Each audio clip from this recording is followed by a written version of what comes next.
ये एपिसोड भी स्टार्ट होता है बिल्कुल उसी सीन से जहाँ पर सीविका ने लुओ फैंग को अपनी पपेट्स आर्मी से चारों तरफ से घेर लिया था और फिर उनसे कंबाइन अटैक करवाते हुए फैंग को बहुत बुरी सिचुएशन में फंसा देता है। उस कंबाइन अटैक को अपनी तरफ आता हुआ देखकर लुओ फैंग शॉक होकर उसे बचने के लिए इधर उधर भागने लगता है। ये देखकर सीविका उसके ऊपर चारों तरफ से हमला करवाना शुरू कर देता है, जिसकी वजह से फैंग इससे नहीं बच पाता और बहुत बुरी तरह से हिट हो जाता है। पर इस इतने ज्यादा पावरफुल लेजर बीम अटैक से हिट होने के बावजूद भी फैंग को कुछ खास डैमेज नहीं होता, क्योंकि उसने अपनी बीस्ट गॉड वेपन की डिफेंसिव शील्ड का इस्तेमाल करते हुए खुद को प्रोटेक्ट कर लिया था। पर सीविका के ये अटैक्स अभी भी नहीं रुकते, तो फैंग इनसे बचते हुए अपने मन में सोचता है सिर्फ बीस्ट गॉड वेपन और मेरे आर्मर पर रिलाय करना कोई लॉन्ग टर्म सोल्यूशन नहीं है, मुझे कोई और रास्ता निकालना होगा। तभी सीविका अपने अटैक्स को और भी ज्यादा फियर्स करते हुए कहता है, ह्यूमन वर्ल्ड मास्टर, अपना टोकन मुझे दे दो। ये कहते हुए अपने अटैक्स की इंटेंसिटी को और भी ज्यादा बढ़ा देता है, जबकि फैंग उसकी ये बात सुनकर सोचता है, एक टोकन, शायद इसने एक ट्रेजर ढूंढ लिया है जो मेरे पास है और ये वो लेना चाहता है, इसीलिए अब इससे बचने के लिए मुझे पहले स्ट्राइक करनी होगी। ये कहते हुए फैंग बड़ी तेजी के साथ उसके इन सभी कंबाइन लेजर बीम अटैक से बचते बचाते तेजी के साथ फ्लाई करते हुए भागने लगता है।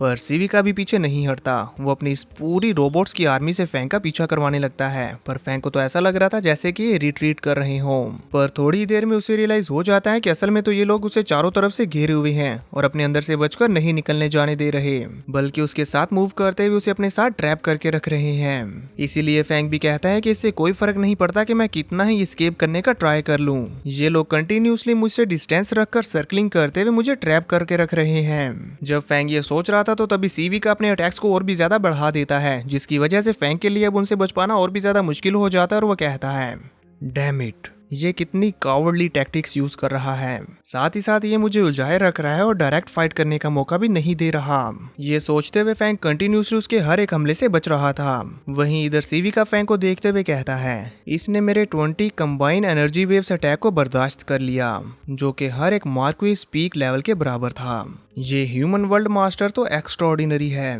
पर अब ये मेरे इस हमले से नहीं बच पाएगा। ये कहते हुए सीविका अपनी एक और फॉर्मेशन को तैयार करना शुरू कर देता है और हमें देखने को मिलता है कि उसके और भी कई सारे पपेट्स तेजी के साथ जाते हुए फैंग के आसपास खड़े होकर एक बैरियर बना देते हैं। इस दौरान सीविका बोल रहा होता है, अब जब इसके ऊपर तीनों तरफ से एक साथ कंबाइन अटैक होगा तो ये डेफिनेटली नहीं बचेगा। तभी इधर हम बैटलफील्ड में देखते हैं कि फर्स्ट अटैक से तो फैंग इजीली बच जाता है, लेकिन जब सेकंड अटैक होता है तो ये एक बहुत ही सडन अटैक था, जिसे फैंग सेंस तो कर लेता है लेकिन इससे नहीं बच पाता और डायरेक्ट हिट हो जाता है। और हमें देखने को मिलता है कि फैंग अपने बीस्ट गॉड वेपन का यूज करते हुए इस अटैक का सामना कर रहा है, जिसकी वजह से इस अटैक की सारी एनर्जी फैंग के बीस्ट गॉड वेपन के साथ टकराते हुए साइडों की तरफ डिफ्लेक्ट हो रही है। लेकिन इसका इम्पैक्ट इतना ज्यादा है कि फैंग के लिए इसे संभाल पाना बहुत ही ज्यादा मुश्किल हो चुका है। पर तभी अचानक उसके ऊपर तीसरी डायरेक्शन से अटैक हो जाता है, जिसकी वजह से हमें वहां पर एक जोरदार ब्लास्ट देखने को मिलता है, यानी कि फैंग इससे बुरी तरह से इंजर्ड हो गया होगा। पर सीविका अभी भी सेटिस्फाइड नहीं हुआ था, इसीलिए वो अपने इन सभी पपेट्स का फ्लेम मोड एक्टिवेट कर देता है, जिसके चलते ये सभी रोबोट्स अपनी अपनी स्वॉर्ड्स निकालते हुए फैंग के ऊपर एक जबरदस्त स्लैश अटैक्स लगाने लगती हैं, जो कि साइज में काफी ज्यादा बड़े और तादाद में भी बहुत ज्यादा थे, यानी कि फैंग चाहते हुए भी इनसे नहीं बच सकेगा। इन इतने ज्यादा स्लैश अटैक्स को अपनी तरफ आता हुआ देखकर फैंग के तो होश उड़े हुए थे, उसे समझ नहीं आ रहा था कि वो क्या करे। तभी इधर सीविका खुश होते हुए कहता है, फेयरवेल लिटिल वन।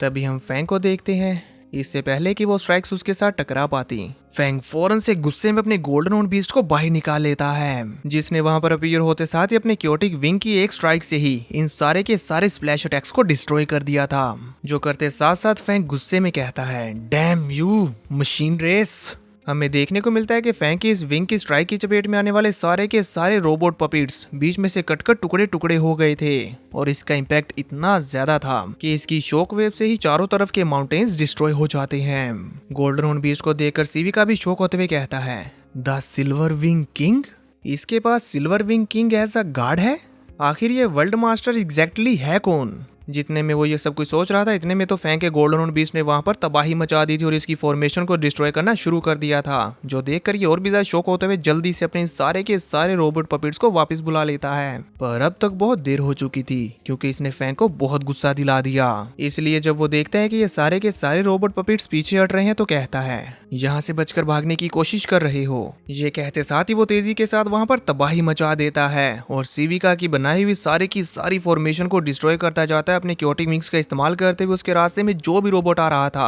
वो बड़ी तेजी के साथ हर एक को डिस्ट्रॉय करते हुए अपनी स्टोरी रिंग का इस्तेमाल करते हुए उन सभी को अपनी स्टोरी रिंग में डालता जाता है। सिल्वर विंग किंग को इतनी ज्यादा डिस्ट्रक्शन मचाते हुए देखकर सीविका तो घबरा गया था और जल्दी से अपने सारे पपिट्स को संभालने की कोशिश करने लगता है, पर फैंग के सर पर तो अब खून सवार था, चाहे कुछ भी हो जाए वो नहीं रुकने वाला। इसीलिए जब सीविका एक बार दोबारा से अपनी सारी पपिट आर्मी का इस्तेमाल करते हुए फैंग को ट्रैप करने की कोशिश करता है और उसके ऊपर हमला करके उसे इंजर्ड करने की भी कोशिश करता है, तो फैंग फौरन से अपनी triple lightning space jump technique का इस्तेमाल करते हुए उसे 3 फॉर्म्स में डिवाइड कर देता है और जितने ज्यादा हो सके मशीन पपिट्स को डिस्ट्रॉय करने लगता है। अब क्योंकि फैंग का गोल्डन हॉर्न बीस्ट एक साथ 3 जगहों पर अपीयर होते हुए कंटिन्यूसली उसके सारे के सारे रोबोट पपिट्स को डिस्ट्रॉय करता जा रहा है, तो ये देखकर तो सीविका और भी ज्यादा पैनिक करने लग गया था और फैंग ने कुछ ही सेकंड्स में तकरीबन सीविका के 50% से ज्यादा रोबोट पपिट्स को डिस्ट्रॉय कर दिया, जो कि 10 मिलियन से भी ज्यादा थे।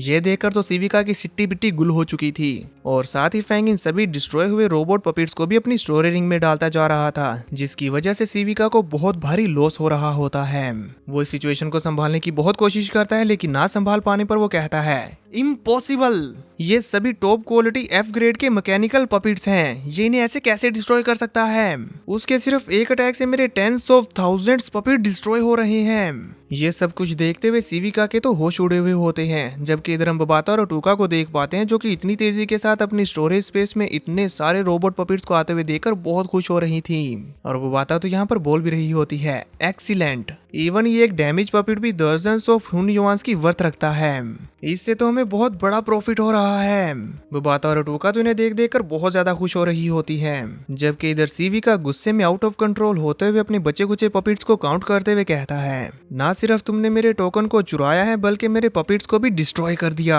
यहाँ हमें पता चलता है कि वो तकरीबन अपनी 48% पपिट आर्मी खो चुका है, जिसके चलते उसकी पूरी रोबोटिक बॉडी में शॉर्ट सर्किट हो रहा होता है और वो गुस्से में कहता है सिल्वर विंग किंग, अब मैं तुम्हें अपने मास्टर के बनाए हुए सबसे टेरिफाइंग वेपन की पावर दिखाता हूँ। ये कहते साथ ही वो अपने उस वेपन को एक्टिवेट कर देता है जिसका कि नेम होता है 9 डेडली रियल्म्स। उसके एक्टिवेट होते साथ ही हमें देखने को मिलता है कि सीविका के 9 पिरामिड्स मिलकर एक फॉर्मेशन क्रिएट करते हैं, जो कि कंप्लीट होने पर 9 रियल्म्स बन जाते हैं, जिसके अंदर फैंग ट्रैप हो गया था और इससे बचकर निकलने के लिए फैंग को हर एक रियल्म के अटैक्स का सामना करना होगा। हमें देखने को मिलता है कि फैंग जो कि अपनी गोल्डन हॉर्न बीस्ट की फॉर्म में यहाँ पर ट्रैप हो चुका है, वो ये समझने की कोशिश कर रहा होता है कि ये क्या हो रहा है। तभी सीविका हमें बताता है मेरे 9 डेडली रियल्म्स के अंदर 81 हेवनली किंग्स हैं और हर एक की पावर एक किंग लेवल के वॉरियर के बराबर है। सिल्वर विंग किंग, तुम पहले हो जो इसे विटनेस कर रहे हो, तुम्हें तो इसके लिए शुक्रगुजार होना चाहिए। ये कहते साथ ही वो अपने उन 81 गोड्स से फैंग के ऊपर अटैक करवाना शुरू कर देता है, जिनके फर्स्ट अटैक से तो फैंग अपने क्योटिक विंग्स की डिफेंसिव शील्ड का इस्तेमाल करते हुए बच जाता है, पर इसका इम्पैक्ट काफी ज्यादा था, इसीलिए वो सोचता है मैं इन्हें हेड ऑन फेस नहीं कर सकता, इसीलिए मुझे सबसे पहले इस डेथ रियल्म को चीरते हुए यहाँ से बाहर निकलना होगा। ये कहते साथ ही फैंग एक जोरदार रोर करते हुए तेजी के साथ इन डेथ रियल्म्स को तोड़ते हुए इनके अंदर से बाहर निकलने की कोशिश करना शुरू कर देता है, जिसमें वो धीरे धीरे कामयाब भी हो पा रहा था। पर इसी दौरान सीविका के वो 81 गोड रोबोट्स उसके ऊपर अटैक कर रहे थे, जिनसे फैंग को कुछ खास फर्क नहीं पड़ रहा होता, क्योंकि वो इजीली उनके सभी हमलों से बच पा रहा था। पर तभी बचते बचाते फैंग एक ऐसे रियाल में पहुंच जाता है जहां पर सीविका अपनी पावर्स का इस्तेमाल करते हुए उसे जकड़ लेता है और फैंग उससे नहीं निकल पा रहा था। पर इससे पहले कि फैंग यहाँ से निकल पाता तभी सीविका अपने एक और रियाल्म की पावर्स का इस्तेमाल करना शुरू कर देता है, जो कि होता है ग्राइंड रियाल्म। इसमें वो अपनी कुछ मशीन्स का इस्तेमाल करते हुए गोल्डन हॉर्न बीस्ट के ऊपर और नीचे से उसको बीच में ट्रैप करके ग्राइंड करने लगता है। जो नज़ारा हम स्क्रीन पर देख पा रहे हैं, गोल्डन हॉर्न बीस्ट इससे नहीं निकल पाता और इसमें पीसने लगता है, जिसके चलते हमें देखने को मिलता है कि ये ग्राइंडिंग इतनी ज्यादा स्ट्रॉन्ग है कि गोल्डन हॉर्न बीस्ट के आर्मर को भेदते हुए उसकी बॉडी को डैमेज करने लग गई है और गोल्डन हॉर्न बीस्ट बुरी तरह से ब्लीडिंग कर रहा है। इस दौरान फैंग अपनी गोल्डन डोमेन का इस्तेमाल करते हुए इससे बचने की कोशिश करता है, लेकिन नहीं बच पाता क्योंकि इसकी ये ग्राइंडिंग पावर बहुत ही ज्यादा है और फैंग की गोल्डन डोमेन शैटर्ड हो चुकी थी। जबकि इस दौरान फैंग बस यही सोच रहा था कि मैंने इतना ज्यादा पावरफुल आर्मर वेयर किया हुआ और मेरे पास क्योटिक विंग्स भी है, लेकिन फिर भी इसकी ग्राइंडिंग पावर इतनी ज्यादा है कि मैं इसका सामना नहीं कर पा रहा। ये कितनी ज्यादा डिस्ट्रक्टिव स्ट्राइक है। मेरा गोल्डन हॉर्न बीस्ट बुरी तरह से इंजर्ड हो रहा है, अब मुझे क्या करना चाहिए? फैंग ये सोच रहा था, पर अफसोस वो इसके सामने कुछ भी नहीं कर पाता और गोल्डन हॉर्न बीस्ट इसमें पीसते हुए जोर जोर से चीख रहा होता है। क्योंकि फैंग के पास बर्दाश्त करने के अलावा और कोई चारा नहीं था। पर तभी एक बार दोबारा से फैंग अपनी गोल्डन डोमेन का इस्तेमाल करते हुए गोल्डन हॉर्न बीस्ट को फौरन से रिकवर कर लेता है और कहता है ये कंटिन्यूसली बिना पॉज लिए स्ट्राइक किए जा रहा है, जिसका मतलब है कि अब तक इसकी एनर्जी ऑलमोस्ट खत्म होने वाली होगी। मैं इस मूवमेंट का फायदा उठा सकता हूँ। ये कहते हुए फैंग अपनी गोल्डन डोमेन की पावर्स को बहुत ज्यादा बढ़ा देता है और पूरी की पूरी ग्राइंडिंग मशीन को ऑलमोस्ट रोकने ही वाला होता है, जो देखकर सिविका शॉक्ड हो रहा होता है। तभी हम फैंग के इनर वर्ल्ड में इंसेक्ट क्वीन मदर नेस्ट को देखते हैं, जो कि अब बाहर आने लगा था, जहां उसकी मिलियंस ऑफ इंसेक्ट वॉरियर्स की आर्मी भी बाहर आ रही होती है। तभी हम देखते हैं इरीना को, जो फौरन से फैंग के पास आ जाती है और फैंग उसे ऑर्डर देता है, इरीना अपनी 1 मिलियन स्टील बीटल आर्मी को लीड करो और इस मशीन रेस के एक पिरामिड वेसल को डिस्ट्रॉय कर दो और इस पर्पल डोमेन को शैटर करो। जिस पर इरीना कहती है यस मास्टर, और फिर फौरन से अपने 1 मिलियन इंसेक्ट वॉरियर्स की आर्मी से एक कंबाइन अटैक करवाते हुए मशीन रेस के पिरामिड स्पेसशिप को डिस्ट्रॉय करवा देती है। ये नज़ारा सच में देखने लायक होता है, क्योंकि इस अटैक की चपेट में आने वाले सिविका के वो गोड रोबोट्स भी डिस्ट्रॉय हो जाते हैं और सिविका के भी पल्ले नहीं पड़ रहा था कि ये आखिर अचानक से क्या हो गया, मैं तो जीत रहा था। पर खैर अब तो उसकी डोमेन डिस्ट्रॉय हो चुकी है और साथ ही उसका एक पिरामिड शिप भी डैमेज हो गया। तो देखेंगे नेक्स्ट एपिसोड में कि क्या सिविका फैंग को अभी भी जान से मार पाएगा।